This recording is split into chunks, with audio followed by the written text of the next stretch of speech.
La doctrine de Balaam, c'est quoi? C'est servir Dieu pour l'argent. C'est prophétiser pour l'argent.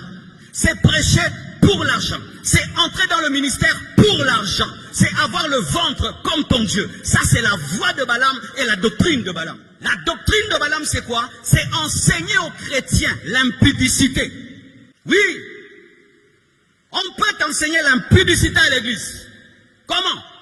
Je tombe dans le péché et puis on ne me suspend pas. Je t'ai enseigné quoi?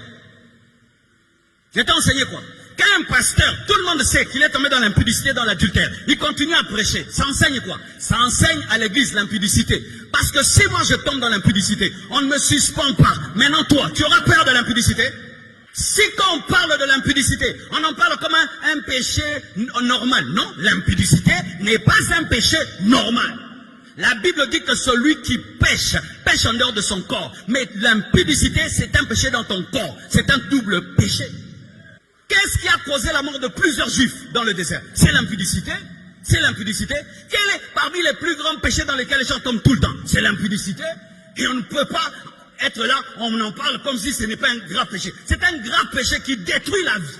Mais quand on commence à s'amuser avec, oh non, ça c'est pas grave, oh ça c'est pas grave, oh ça c'est pas grave, oh ça c'est pas grave, c'est la doctrine de Balaam. Et souvent, Balaam est un impudique qui enseigne l'impudicité. Parce que pour donner des conseils d'impudicité, tu dois être un impudique. C'est pourquoi il est exigé à un homme de Dieu de discipliner sa sexualité. Si tu n'as pas dompté ta sexualité, ne sers pas Dieu. Tu vas prêcher la doctrine de Balaam. Pourquoi? Tu vas prêcher tes faiblesses. Tu auras peur de condamner l'impudicité, l'adultère, parce que tu sais que bientôt, toi-même, tu vas tomber dedans. Mais quand tu sais que tu ne tomberas pas, tu vas en parler. Mais quand tu sais que tu tomberas, tu n'en parles pas de peur qu'on puisse te mitrailler sur ce que tu as mitraillé. Frère, toi qui vas servir Dieu, est-ce que tu as le contrôle de ton étirette?